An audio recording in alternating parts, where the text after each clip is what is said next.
So before I start the chapter, let me walk you through how to access the revision notes and the test series in our application.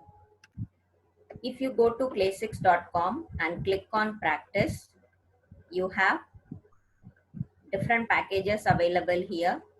But since we are dealing with NEET Premium, let us click on NEET Premium.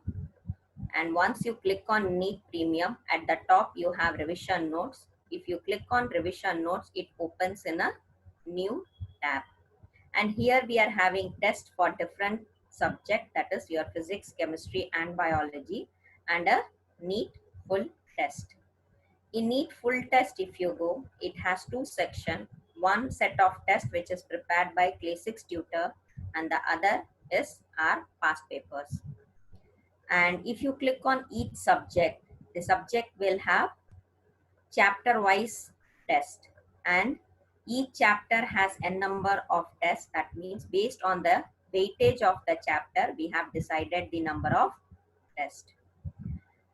So let us come back. Today we are going to talk about solid state. So we all know that solid state, and as far as the weightage is concerned, you will get one question from this chapter, solid state. So when we talk about solid state, we are having different states of matter, that is solid, liquid and gas. But here in this chapter, we are going to discuss about solid state in detail. And there are few important section which is important in the point of, or if we take in the exam point of view. So when we say solid state, that is states of matter can be classified into three types: solid, liquid and gases. But when we talk about solid, there are certain properties which comes in our mind based on its saying that it has definite shape, it has fixed volume, or they cannot flow, it has high density and many more. Liquid and gases, on the other hand, if you talk, they are another state of matter and we call that as fluids, because they have the tendency or they have the ability to flow. So when we say that matter which possesses rigidity, having definite shape and volume, that is what we call it as a solid. Matter that is going to possess rigidity, having definite shape and volume, that is what we call it as a solid. So when we talk about solids are being classified into different types. Solids are being classified into different types. We can say that it has amorphous, crystalline solid, amorphous solid, metallic, ionic. So for example, if we say what is amorphous solid, the term you can say amorphous solid is actually meaning of amorphous says that it is no form. That is, they are particles, or the particles in amorphous solid will be arranged in short range order, and that is going to give you a regular and periodically repeating pattern over short distance. It will give you short. So amorphous solids are the solid in which the constituent particles of matter will be arranged in a random manner. That is more important. It is being arranged in a repeating pattern, or we can say it as a random manner. And when we talk about crystalline solids will contain regular arrangement and they have a short range as well as long range order. They have a regular arrangement. So when we are talking about different solids, we should know the difference, how it is, or what is the difference between crystalline, amorphous, ionic, metallic. So crystalline is solid that is going to have definite characteristics, we can say, or that can have geometrical shape, or we can also say it is having a regular arrangement, having a short range. And the third one we talk about is our ionic solids. So when we say ionic solids, they are composed of oppositely charged ions in which your constituent particles, that is, you can say positive or negative ions, they are held together by electrostatic force of attraction. So immediately we can say that the solids is going to be composed of three-dimensional arrangement of your cations and anions, which are bonded by strong electrostatic force. Or also we can conclude from that they will be our electrical insulators in solid state because of the absence of the movement of ions or free electrons, but are they will be good conductor in molten state, because in molten state the ions movement will be there, but when we say solid it is not possible, or you can say that they are bad conductor or they are insulators in solid state. And the next type is here metallic. What we say in metallic solids. So metallic solids, sorry, so when we say molecular solid, not metallic solid, molecular solids, solids which is composed of your molecules as the constituent particles. It is composed of the molecules as the constituents particle, and the molecular solids can be classified as non-polar molecular solids and polar molecular solids, that is a section, or we can say categorized. And next, when we are saying it as covalent solids are crystalline solids of non-metals. Covalent bonding it should form. So immediately things should strike in our mind that crystalline solids of non-metals comprises of your covalent bond between the adjacent atom that are strong, and it is directional in nature. It is strong and directional in nature. And now we can say what is metallic solid. So when we say as your metallic solid, what does it mean is these solids positive ion will be surrounded by mobile free electrons and are evenly spread all over the crystal. In this solids, positive ion is surrounded by mobile free electrons and they are evenly spread all over crystals. So there are different types of our solid. We are having even covalent solids, ionic solids, molecular solids. So these are all called as the, you can say, categories or different types of solid. And next important factor which we should know is called as crystal lattice. What is crystal lattice? It is nothing but the crystalline solids will have actually a regular and periodically repeating pattern of constituent particles. They have a repeating pattern of constituent particles. So what happened in that is the diagrammatical or representation of these three-dimensional arrangement of your constituent particles of a crystal in space, and each particle will be, you can say that it is depicted as a point, and that is what you call it as crystalline lattice. And basically till now there are only 14 possible three-dimensional lattices are known, and we call that as Bravais lattices. And each point in a lattice, you call it as lattice point, or either we say it as lattice site. And each point in your crystal lattice means one constituent particle, which can be an atom, it can be a molecule, or it can be an ion.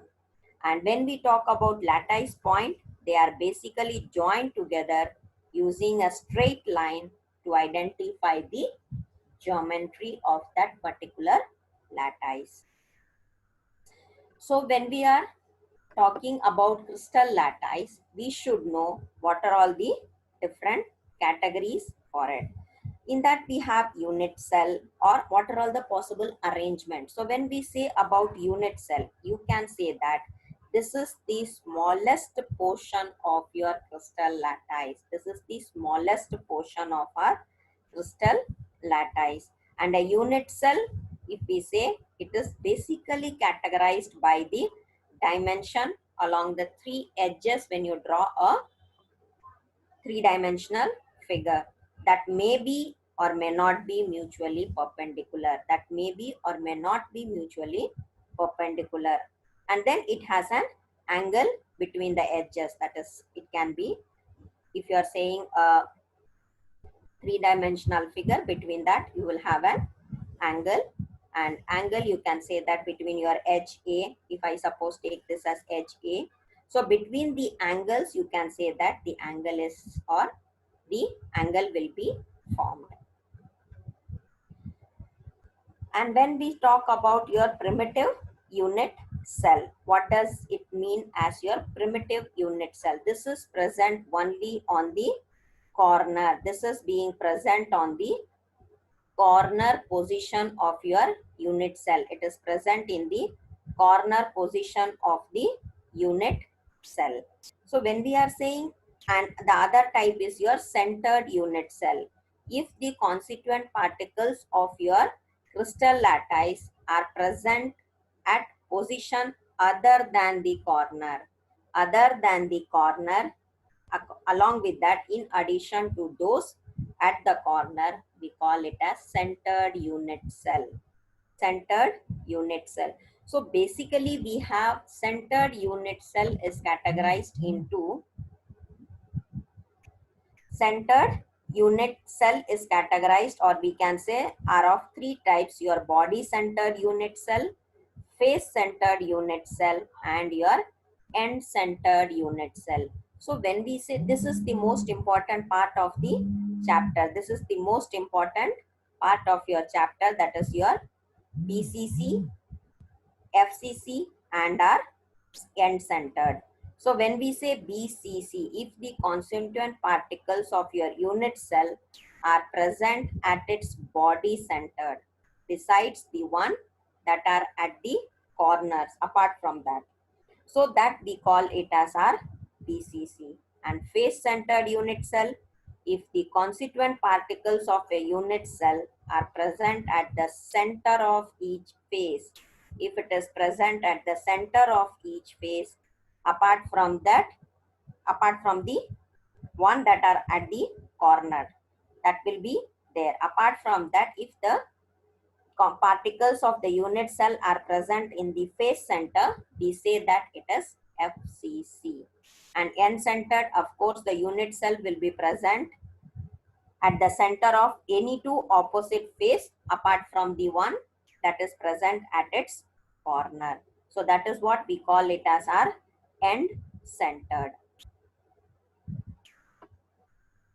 And number of atoms per unit cell for different one we have to know. That is, if I talk about primitive unit cell or primitive cubic unit cell, each cubic unit cell will have 8 atoms on its corner, and then the total number of atoms in one unit cell, if I want to calculate, you can say 8 into 1 by 8, that will be equal to 1 atom. In the similar way, we can calculate for BCC, that in BCC, in the atoms are present in the body center apart from the ones that are at its corner, so that it is to the unit cell in which it is going to be present. So if I want to calculate for body centered, it is of course 8 into 1 by 8, that is 8 corners. So it will give you 1 atom, and 1 is being present at the body. 1 body centered atom it has.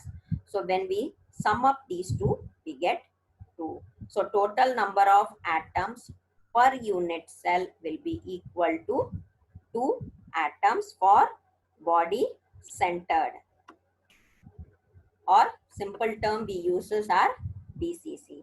The similar way, if we try to calculate for FCC, each atom is going to be present at the face centered, that is shared between two adjacent unit cell, that is shared between 2 adjacent unit cell, and only a half of each atom will belong to a unit cell.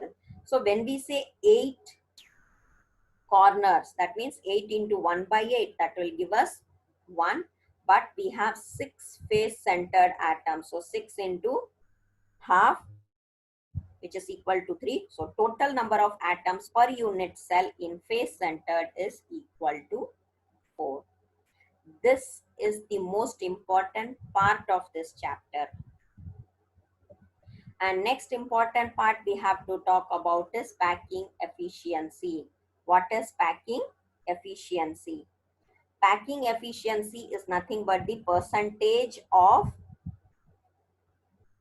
space occupied by constituent particle which is packed inside the lattice, That is the most important factor. And when we are talking about packing efficiency, we should know the formula. And it says that the packing fraction is the fraction of volume in a crystal structure which is being occupied by the constituent particles, and basically it is a dimensionless quantity and it will always be less than unity. So we can say packing efficiency, percentage of space being occupied, and packing fraction, it is fraction of volume in that particular crystal structure in which that is occupied by the constituent particles. So basically when we are talking about packing efficiency, for each one we should be able to calculate. So for example, if we try to calculate packing efficiency in HCP, basically packing efficiency formula is volume occupied by 4 spheres in the unit cell into 100 divided by volume of the unit cell. So if we take if we consider an HCP, that is unit cell, let us assume edge length be equal to A and face diagonal you can say it to be equal to B. So when we calculate that, each unit cell in your CCP structure will have actually 4 spheres, and hence the total volume of your 4 spheres will become as, we know that formula will for volume is 4 by 3 pi r cube, but here we are having 4 spheres, hence we could say that it is 4 into 4 by 3 pi r cube. And of course we all know volume of the cube is equal to A cube, and we know that A value for CCP is equal to 4r by root 2, or you can say that it is 2 root 2 r. Hence, in place of volume, we can say 2 root 2 r the whole cube into 100. So, when you calculate that, we get it as 16 by 3 pi r cube into 100. And you could say that total or packing efficiency of CCP is equal to be 74%. And if we try to calculate the packing efficiency in body centered,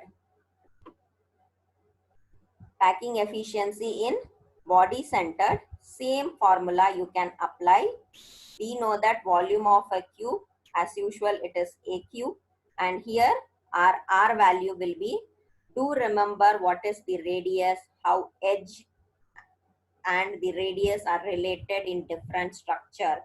For example, in BCC, how it is related, in FCC, how it is related. For example, in BCC, we can say that root 3a will be equal to your 4r, or we say that r is equal to root 3 by 4a.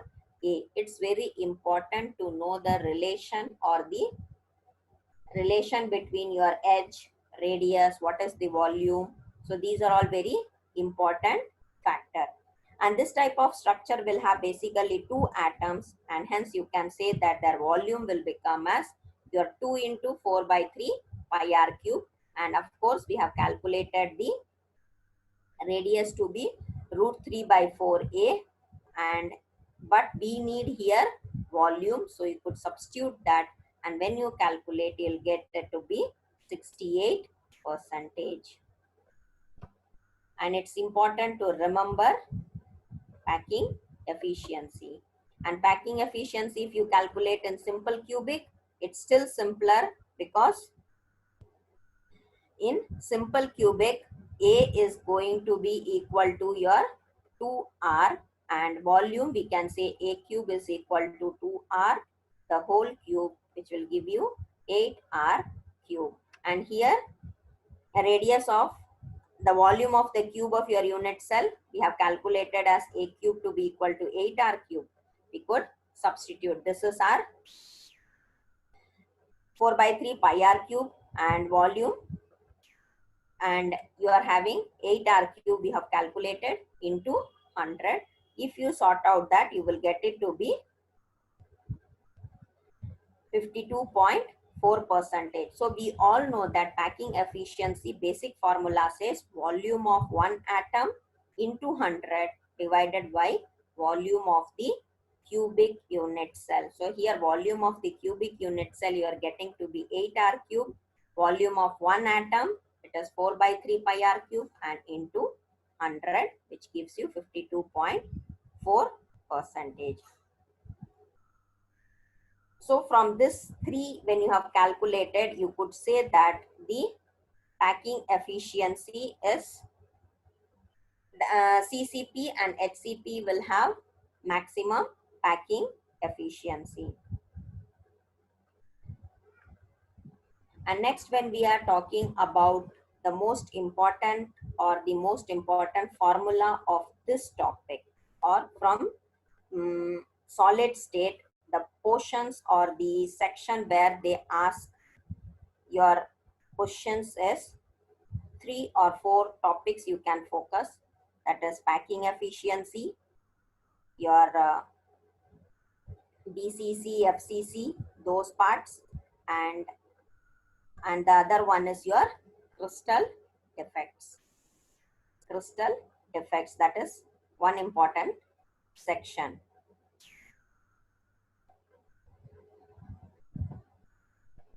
So when we talk about crystal defects, that is the deviation from ideal arrangement. What we call it as defects. The defects is the deviation from ideal arrangement of the constituent particles. The irregularities, you can also say, from the ideal arrangement or from the basic arrangement. What is the irregularities? We can say that is the defect. So the defect are basically of 2 types. One we can say it as a point defect, and the other one as your line defects. So we can have point defects of your 2 types. Point defects can be classified into 2 types as stoichiometric defect and impurity defect. It is stoichiometric or your impurity defect.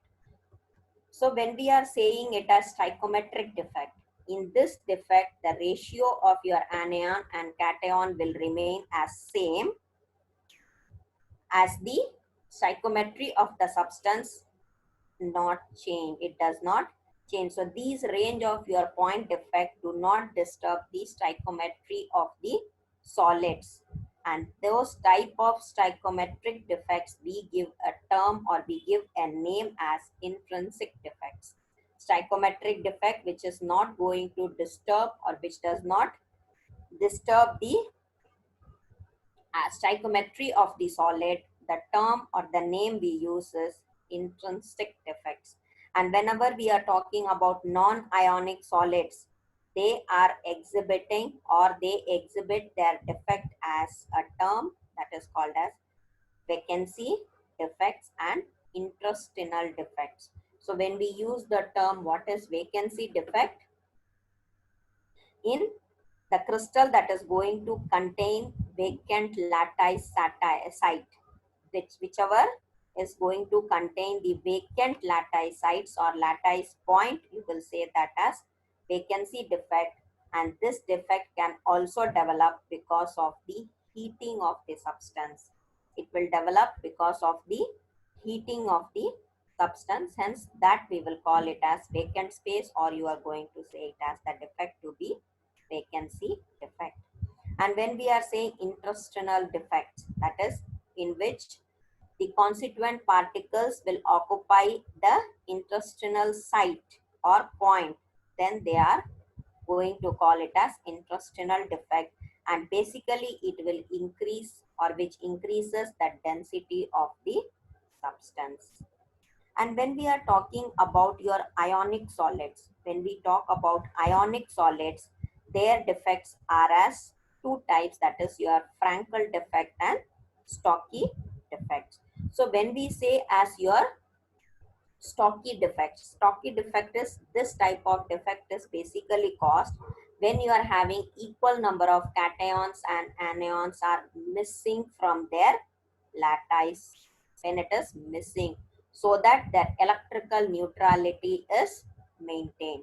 And this type of defect will occur in highly ionic compounds. This type of defect will occur in highly ionic compounds, which will have high coordination number and cations and anions of similar size. So basically your stocky defects will also decreases the density of the substance. And in order to maintain the electrical neutrality, the number of missing cations and anions will always be equal. When we say there is some anions and cations are missing, in order to maintain the neutrality, they will always be missing in equal numbers. And when we talk about the second defect, that is your Frankel defect, this type of defect arises when an anion is missing from its lattice site and it will occupy an intestinal position. That is, you can say the crystal as a whole will remain electrically neutral because of your anions and cations remain. So basically here you will say that this is due to the large difference. If you are talking about stocky defect, their cations and anions are almost of similar size.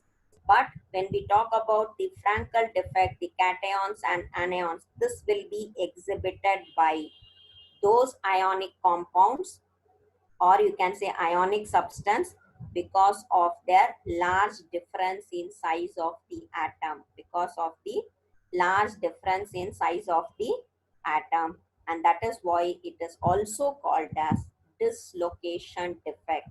It is also called as dislocation defect. And another point to be noted is this will not affect the density of the solid. It will not affect the density of the solid. And so these are all the important defects which we should know. And do remember, Frankel defect and your stocky defect is the most important one among all. There are many questions being asked based on this concept. And the another defect which we talk about is called as impurity defect. That is crystallization of your molten NaCl with little amount of, if you are trying to do SrCl2, that will occupy. So basically we can say that it occupies the site of one ion and the other site will remain vacant. That is what we call it as our impurity defect. And you are having non-stoichiometric defect. Basically in this defect, the ratio of your cations and anions become different from your original ratio. And these defects are either due to the presence of excess metal ion or because of the deficiency of metal ions.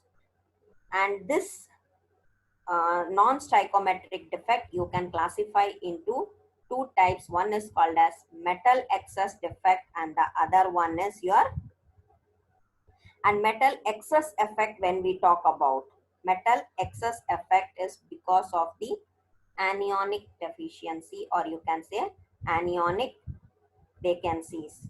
And this type of defect is basically exhibited by your alkyl halide. It is basically exhibited by the alkyl halide. And when we talk about different properties of solid, we all know that it is conductors, that is solids with conductivities ranging between 10 to the power of 4 to 10 to the power of 7 are conductors. So you have certain range for them, that is the solids which will have the range of this value, you call it as conductors. The range between 10 to the power of minus 10 to 10 to the power of minus 20 to 10 to the power of minus 10, we call it as insulators. So these are all the certain properties of our solid when it is related to conductors. So when in which range the values are conductivity range, accordingly it is being categorized. Based on it, it is being categorized whether it is a solid, liquid, or. And when we are talking about a concept that is called as doping, doping is a method which is being used, or we are using a method to increase the conductivity. When we want to increase the conductivity of the solids, conductivity is being increased by adding appropriate amount of suitable impurities. When we try to add appropriate amount of suitable impurities in it, the conductivity increases, and this is called as, or the concept is named as doping. And this can be performed with an impurity which is electron rich or it is electron deficient than the intrinsic semiconductor, which can be your silicon or germanium. It can be silicon or germanium. And if we are saying electron rich impurities, basically in your periodic table, silicon and germanium will belong to group 14 with their four valence electron. And in their crystal, if we say each atom will form 4 covalent bond with the surrounding atom.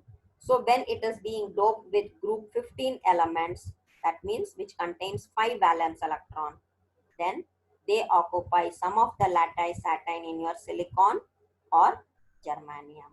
So in this way, the we can say that doping is done, and in those two categories you will have semiconductor. It is known as n-type semiconductor because you will have the increase in conductivity is because of the negatively charged ion, and when you say it as the other one as your p-type, you will say it as positively charged ion. And if we talk about the application, that is application of our n-type and p-type, we all know that it has a great use in manufacturing our electronic components.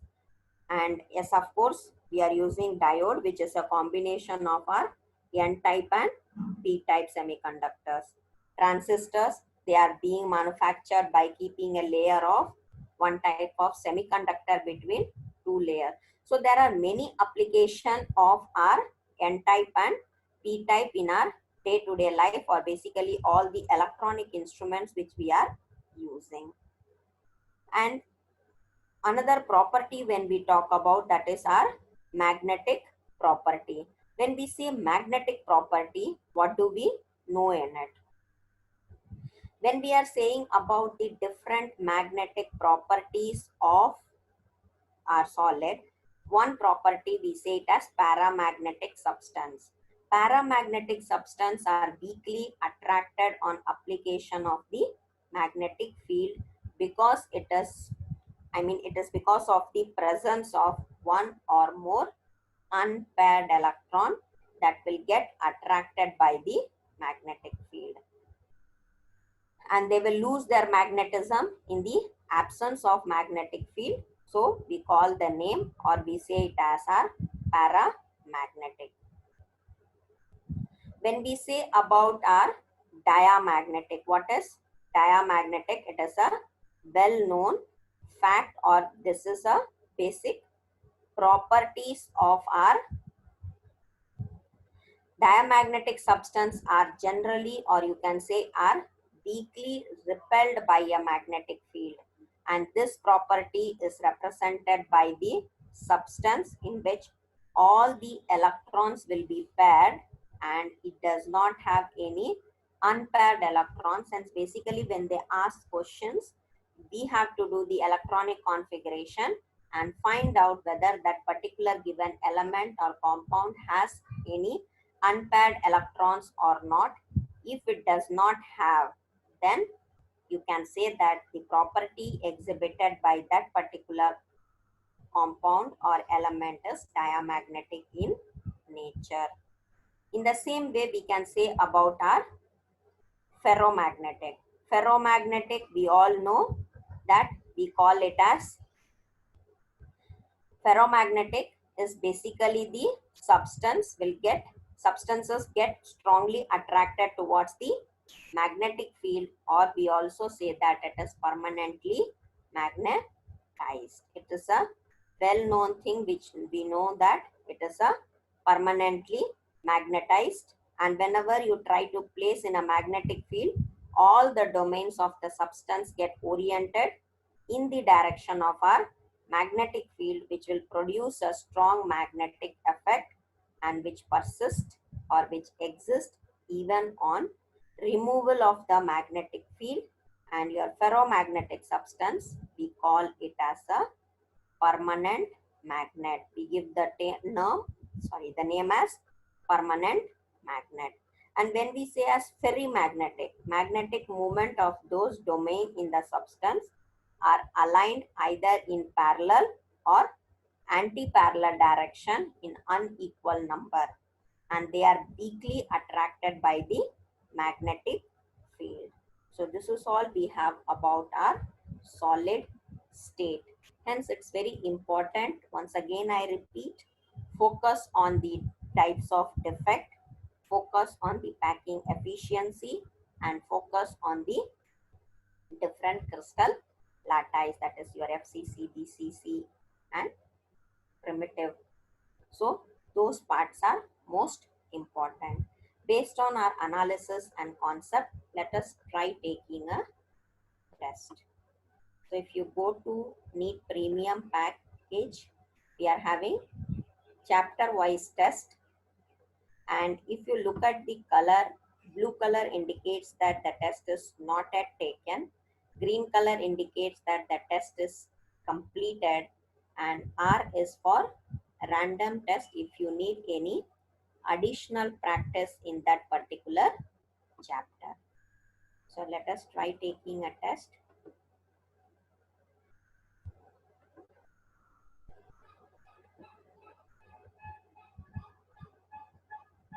The vacant space in body centered cubic lattice, that is our BCC unit cell, is about. We have to find out the vacant space. So in BCC structure, when we see total 60%, 68% of the available volume is basically occupied by spheres. So when we say 68%, then the leftover, we can say that that is the vacant space in our body centered. So 68, that means our option A should be the right answer. So vacant space, we can say that it is 32%. Let us save that and go to next. Which of the following statement is incorrect? Which of the following statement is incorrect, we have to say. So they have given us different condition. If we look at the second one, or based on your analysis about the different defects, you can categorize that. So basically when we say Frankel defect, that is the density of your crystal having Frankel defect, they may also contain your Stocky defect, and the density of crystals having Frankel defect is identical to that of your pure crystals. So we can say that the density of crystal lattice having Frankel defect may also contain your Stocky defect is not correct,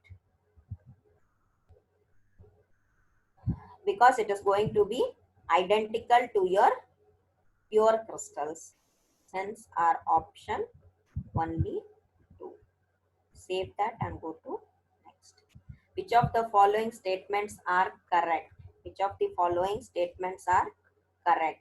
They have given us Frankel defect is usually favored by a very small difference in size of the cations and anions. Frankel defect is dislocation defect. So yes, of course, Frankel defect, we call it as a dislocation defect. So your option 2 should be correct, because the ions in Frankel defect, the ion instead of expected location is found in one of our instinct position. And next one, trapping of an electron in lattice leads to the formation of F center, or Stokes defect is going to involve in the absence of cations and anions. So of course our statement 2 and 3 should be correct, and that is in option D. So let us save that and go to next. Calculate the radius of molybdenum atom if the element crystallizes as body centered cubic crystal. So they have given us the density and molar mass. So as usual, we are having a formula to calculate for that. You can say in body centered cubic, there are 2 atoms per unit cell. Hence, from the expression, if we try to say R is equal to your N by A cube into your M by N A. So from this, if I want to calculate A cube, I can say that it can be. So if you calculate A cube from this, and from A cube, you can reach to the value of calculating A. So from this formula, you can try substituting, as A cube will go R M by N A. And they have given us the value. So substitute the value.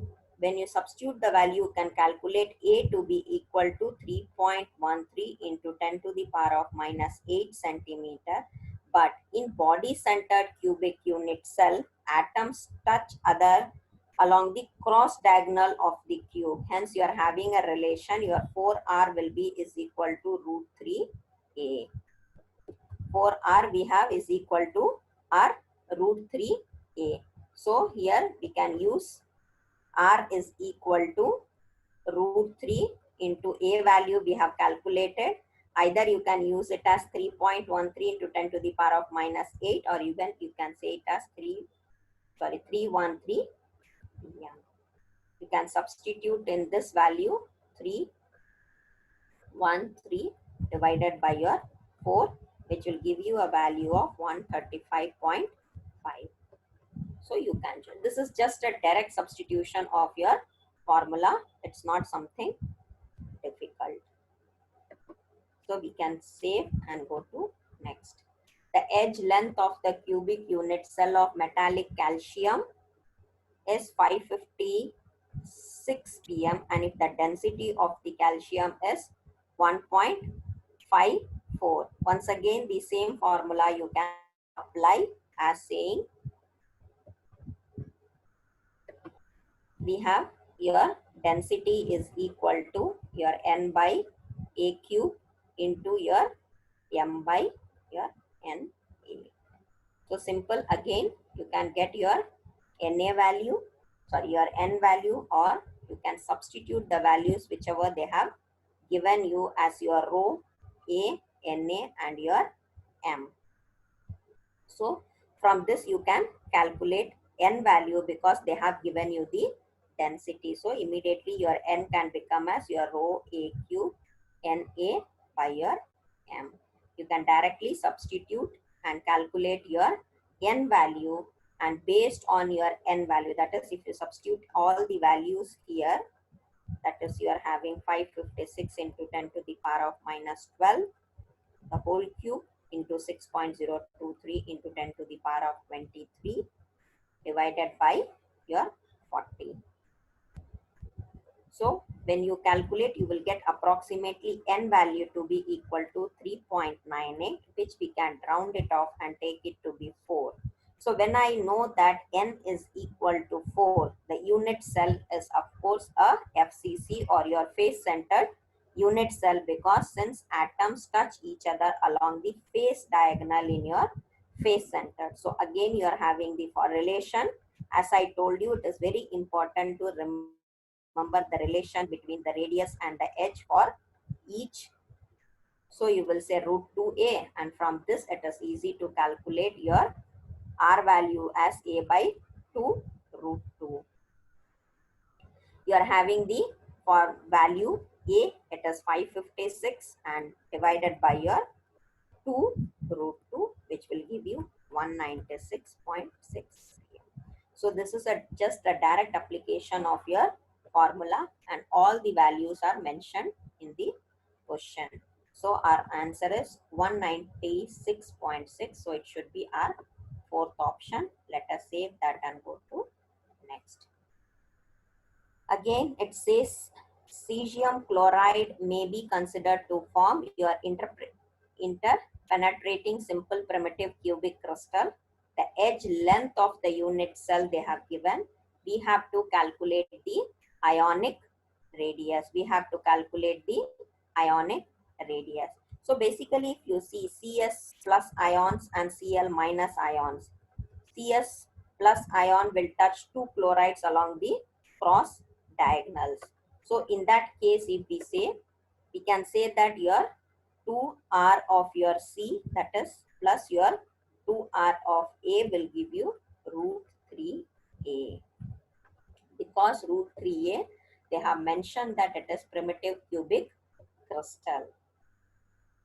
So RC, from this we can calculate it to be equal to root 3 by 2, or we can say your A minus RC, or sorry, A minus RA will be equal to root 3 by 2, and A and RA, both the values they have given in the question. So it would become once again simple to substitute.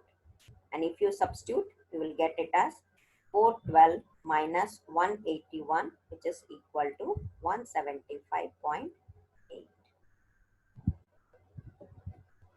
So 175.8, that means option 4. Save that and go to next. A solid A plus and B minus has NaCl type closest packed structure. And if the radius of the anion is 250, what is the value of the cation? Once again, it's the same format. They have given us the value of your Na. So structure of NaCl, if you see, it is having the FCC structure, that is face centered cubic arrangement. Cl minus ions and its octahedral poles are occupied by the Na plus ion. So when I say closed packed structure, you can say Rc by Ra, they have given it to be 0.414. So from this we can say RC will become is equal to 0.414 into RA. This value is given, so we can say 0.414 into 250, which will give us 103.5. So 103.5, option C. Save that and go to next. If the radius of Cs plus is 169 and that of Cl minus is 181, and we have to predict the structure of Cs, Cl, and also the coordination number. Once again, if you calculate Rc by Ra, and both the values they have given, that is one is 169 and the other one is 181. So you will get a value, and since this value, whatever you are getting it, like let us calculate it, Rc by Ra, that is 169 by your 181, which is equal to, actually you'll get 0.94. Since this value is actually greater than your 0.732, the structure of CSCl will involve a body-centered cubic lattice where your CS plus is present at the body centered of the cube and Cl minus will be present at the corner. So immediately you can say that the coordination number of your CS plus will be equal to 8. So our option B is the right one. Save that and go to next. Lithium iodide occur as a cubical closest packing, and if the edge length of the unit cell is 624, we have to determine the ionic radii of Li plus and I minus ions. It's simple that if you are saying close, the packing has a face centered cubic unit, so I minus will occupy the corner and the face centered. So immediately when we say FCC, it is 4 R of I minus will be equal to your root 2 A. So R of I minus we can calculate it as your A by your 2 root 2 and substitute the value. You can get it as your 624 divided by 2 into 1.414, which will give you 220.65. If you are talking about the edge, we will have I minus, Li plus, I minus and so on arrangement where your I minus will be at the corner and Li ions will be at the center. So you can add up your 2Ri minus plus your 2R of Li plus will be actually equal to your A value. So A by 2 minus your R minus 1. That will give you, so it is also a simple and direct application. That is, this is the first half. And you can say for individually they have asked, that is I minus plus your 2R of Li plus will be equal to A. So R of your Li plus will become is equal to A by 2 minus your R of I minus, which is equal to your 624 divided by 2, that is equal to minus 220.65 your value. So you can say that as your 91.35.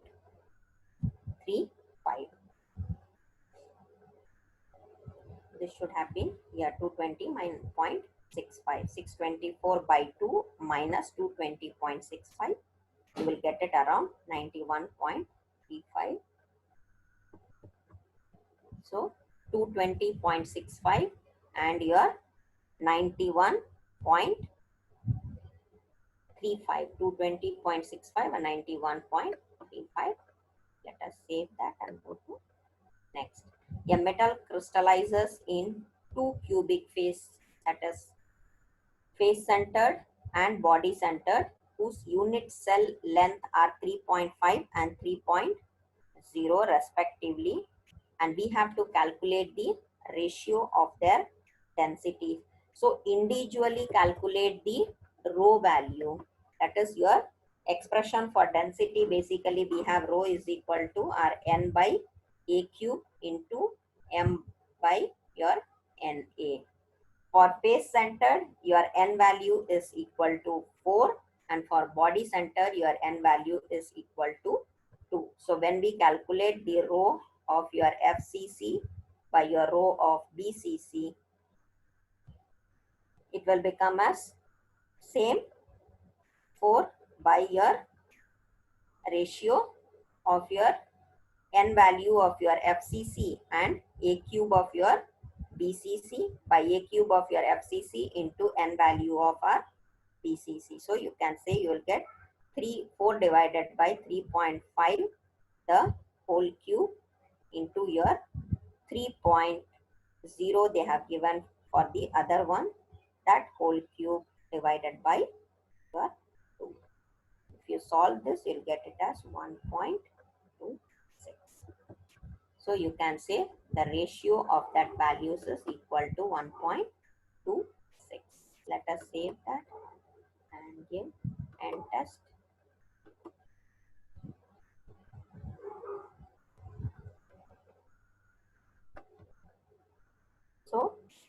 Here it gives you the result.